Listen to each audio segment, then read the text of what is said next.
And what we've seen in children's literature in the last 100 years is, because it's such a heavily white-centered industry, books, I don't think this is, well, at least in the recent generations, not ever intentionally done, but sometimes the representations of African American children, children who are not of the background of the writer, can be harmful. It's particularly a case with Native Americans. And so we are in the industry trying to help this. And so here's what my starting point. I believe that artists are supposed to be writing outside their experience. That's how we get to know the world. I think that especially if you're a white person, though, and you're going to do that, your first thing is to recognize that you know nothing Jon Snow, and you have to walk into this project armed with humility.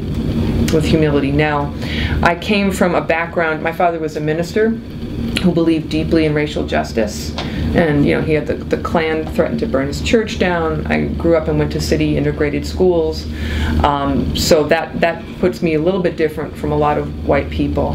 My understanding of this book, though, of this story of 20% of our population held in slavery at a time when we were allegedly fighting for freedom, and the fact that those facts have been whitewashed for 230 years. I thought that I actually had a responsibility to try to figure out what it felt like to be Isabel.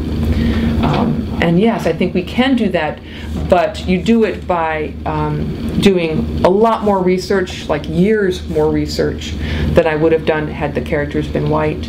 My editor for Chains is a black man, a friend of mine named Kevin, and I've had many black friends and academics and experts read the book for representation issues.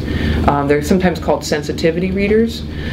These are people whose expertise is, how are the African American children being represented, especially by a white author. So I think you can do it. I think that white people have a really crappy history of appropriating culture and trying to make a buck off it.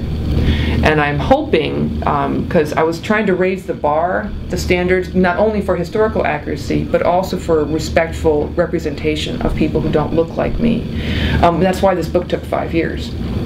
And I think when you tell most white people, think, oh, I'll just put some brown people in my book, and then it'll be multicultural, And once you tell them, well, actually, no, you need 2.5 more years of research, they're going to, oh, and they'll step away from that plate, which they should.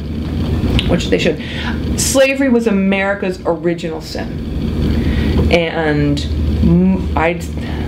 is it being most Americans at this point? I think all Americans have been hurt by it.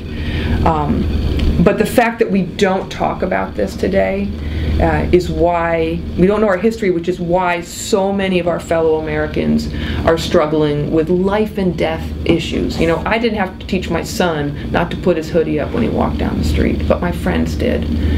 And they have to worry every time their kid goes out the door.